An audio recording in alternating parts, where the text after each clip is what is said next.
네, 이어서 김희성 앵커가 꼽은 이슈에 함께하도록 하겠습니다. 네, 첫 번째 이슈부터 살펴볼 텐데요. 첫 번째 이슈는 바로 중국 소식입니다. 중국 상황이 굉장히 심상치가 않죠. 네.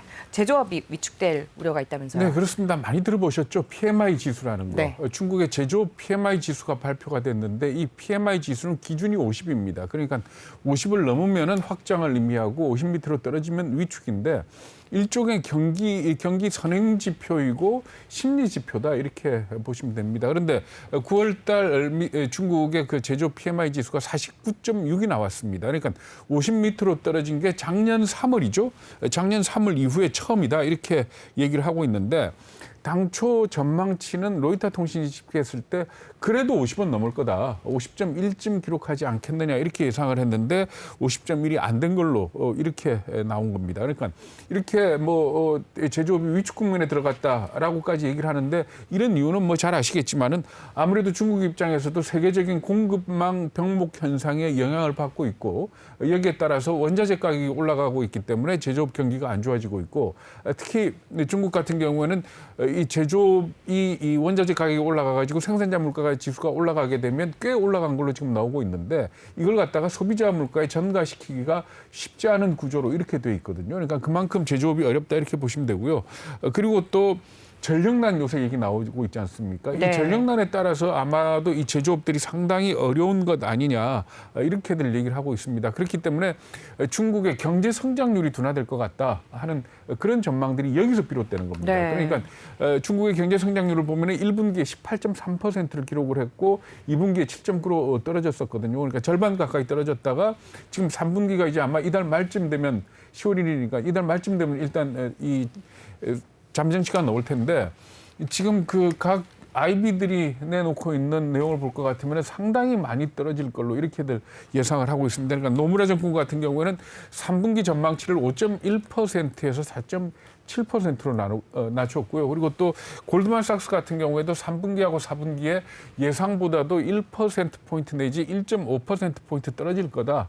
이렇게 얘기를 하고 있습니다. 그러니까 이렇게 중국의 경제 성장률이 예상보다 둔화된다는 것은 두 가지 의미가 있습니다. 하나는 글로벌 경제에 영향을 미칠 것이고 또 하나는 중국이란 나라가 매년 대학 졸업생이 800만 명이 나옵니다. 그런데 네. 이 800만 명한테 일자리를 주려 그러면은 적어도 8% 이상의 성장을 해야 된다. 뭐 이런 얘기들이 나오고 있거든요. 그러니까 네. 그만큼 중국의 이 경기 둔화가 미치는 영향이 클 걸로 이렇게들 보고 있는 겁니다. 네, 지금 말씀하신 것처럼 뭐 중국 경제가 제대로 돌아가야 될 텐데, 근데 이렇게 안 돌아가면은 뭐 말씀하신 것처럼 중국 내에서뿐만 아니라 이제 전 세계적으로도 문제가 좀 되지 않을까 싶은데요. 그렇죠. 그러니까 우리가 쉽게 생각해 보면 그 전력난 때문에 그 얘기 있었죠. 그러니까 애플의 조립사들, 네. 애플의 그 대만 하청사들이 중국에 공장 있는데 이 공장들이 안 돌아간다 이런 얘기를 했지 않습니까?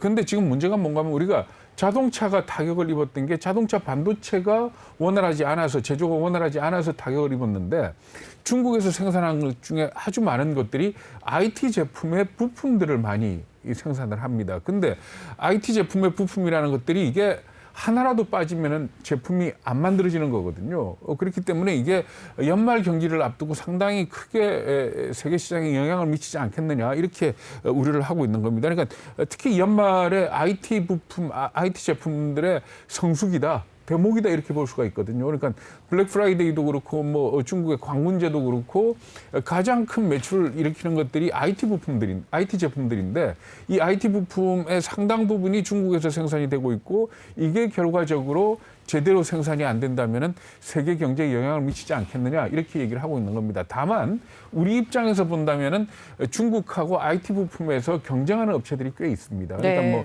카메라 모듈이라든지 PCB 기판이라든지 이런 것들은 반사적으로 우리 업체가 이득을 볼 부분이 없는 건 아니지만 큰 글로벌 경제 틀로 봤을 때는 상당히 좀 불안한 모습은 사실입니다. 네, 뭐 이번 기회가 또 탈중국의 계기가 될 수도 있다고 그런 하더라고요. 얘기들이 많이 나오고 있습니다. 네. 그러니까 미국이 그러니까 트럼프 대통령 시절부터 말하자면 리쇼어링 그러니까 네, 중국으로부터 그렇죠. 공급망 사슬을 갖다가 빠져나오겠다 하는 그런 정책을 피고 있는데 이게 사실 기업들 입장에서 쉽지 않은 일이거든요. 그러니까 중국에 공장을 두는 가장 큰 이유는 처음 시작했을 때는 말하자면 인건비가 싸기 때문이다. 이렇게들 얘기를 했습니다. 그런데 중국의 인건비는 그동안 굉장히 많이 올랐고 사실 저가라는 의미에서 중국 시장의 이 이점은 많이 사라졌다 이렇게 볼 수가 있는데 오히려 지금 그 기업들이 그럼에도 불구하고 중국에 남아 있는 이유는 크게 두 가지입니다. 하나는 뭔가 하면 중국의 막대한 내수 시장을 보고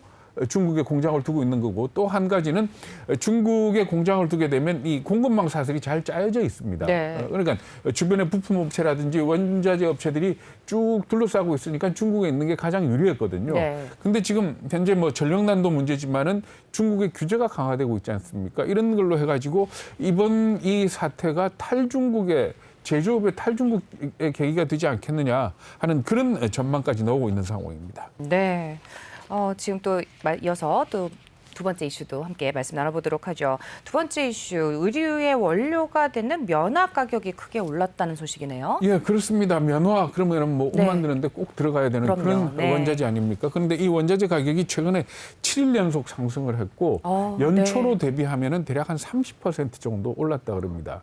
그런데 이게 수요와 공급 측면에서 보면 공급 측면에서는 기상이유입니다. 네. 많이 생산하는 곳이 미국의 텍사스, 미시시피 이런 동네인데 이 지역이 지금 가뭄 네. 아니면 홍수 뭐 이런 것들 때문에 그렇죠. 면화 생산이 안 되고 있다 그러거든요. 그런데 비가 많이 오게 되면 면화가 비가 그치고 난 뒤에도 바로 이 채취를 할 수 있는 게 아니라 되겠죠. 그럽니다. 그러니까 좀 네. 말라야 된다 그럽니다. 그러니까 시간이 좀 걸릴 것이다 해서 네. 면화 가격은 좀 더 오를 거다 이렇게 예상을 하고 있고요. 그리고 수요 측면에서는 잘 아시겠지만은 어쨌든 코로나 팬데믹이 점점점 끝나가면서 의료에 대한 수요가 많이 늘어나고 있지 않습니까? 그럼요. 그러다 보니까 중국 같은 경우에는 미국산 면화 수입을 지금 굉장히 많이 늘렸습니다. 그러니까 중국 입장에서는 의류 생산을 늘려야 되니까 미국산 면화를 갖다가 수입을 늘린 것도 있지만 작년에 그 미국하고 무역 협상을 맺을 때 미국산 면화를 수입하기로 했었거든요. 그래가지고 지금 현재 중국이 미국으로부터 들여오는 면화량이 급격하게 늘어난 상황이다 이렇게 보시면 되고요. 네. 그 밖에도 다른 나라들 그러니까 대표적으로 의류 생산 기지 그러면 중국이나 베트남, 방글라데시 뭐 이런 나라들을 얘기하는데 이들 나라에서도 지금 면화 수입이 굉장히 늘어나고 있는 걸로 이렇게 지적들을 하고 있는 겁니다. 네. 뭐 근데 왜 그런지를 그러니까 뭐 결국은 네. 기상 이변에다가 그러니까 갑자기 수요가 늘어난 부분 뭐 네. 이런 것들까지 다 다 같이 포함이 포함이 된 됐다. 거다. 예. 뭐 계속 근데 사실 뭐 인플레이션 얘기 계속 하고 있지만 뭐 다 오르고 있는 상황이잖아요. 그래서 네. 뭐 의류 가격까지 오른다. 뭐 점점 더 심해지는 네, 상황이 그렇습니다. 되겠죠? 블룸버그가 분석을 한 것 보면은 지금 이렇게 면화값이 오르고 있기 때문에 리바이스나 스트라우스 같은 그 의류업체들 있죠. 네. 아마 가격을 올리지 못한다면 이윤이 급격하게 줄어들 거다라고까지 얘기를 하고 있습니다. 그러니까 이게 상당히 앞으로 물가의 어떤 자극이 되지 않겠느냐 이렇게들 예상을 하는데 사실은 그 의류가 두 개 라인으로 돼 있지 않습니까? 굉장히 저가 라인하고 굉장히 고급 하고 이렇게 돼 있는데 아마 저가 라인들은 옷값 올리기, 의류값을 올리기는 쉽지 않을 거다라는 그런 전망이 나오고 있고 그러니까 결국은 비용 부담을 업체가 떠안는 수밖에 없겠죠. 그렇게 된다면은 이윤이 줄어들 것이고 이윤이 줄게 되면 주가는 좀 떨어진다 이렇게 볼 수가 있는데 일부에서는 이게 일시적인 현상이다라고까지 분석을 하고 있긴 합니다. 그러니까 2011년에도 면화값이 한번 두 배로 뛰어 적이 있었다 그럽니다. 그때는 왜 그랬는가 하면은 중국이 의류 생산을 대폭 늘리면서 수요가 크게 늘어났었고 네. 당시에 이 세계에서 면화를 가장 많이 생산하는 나라가 호주인데 호주가 그때 기후 때문에 문제가 있었다 그럽니다. 그런데 지금 같은 경우에는 좀 일시적인 거 아니냐. 그러니까 뭐 미국이라든지 하는 이런 부분에서 지금 현재 면화 생산에 차질을 빚고 있긴 하지만은 네. 그게 이렇게 장기적으로 진행될 것 같지는 않다. 다만 공급망 차질, 그러니까 물류 부분에 있어서의 문제는 있겠지만은 이게 언젠가는 좀 풀릴 문제 아니겠느냐. 라고까지 지적을 하고 있습니다. 그렇기 때문에 사실 이 의류업체에 대한 투자 그리고 원자재 쪽에서 면화에 대한 투자 이런 것들은 좀 말하자면 조금 조심스럽게 접근할 필요는 있을 것 같습니다. 네.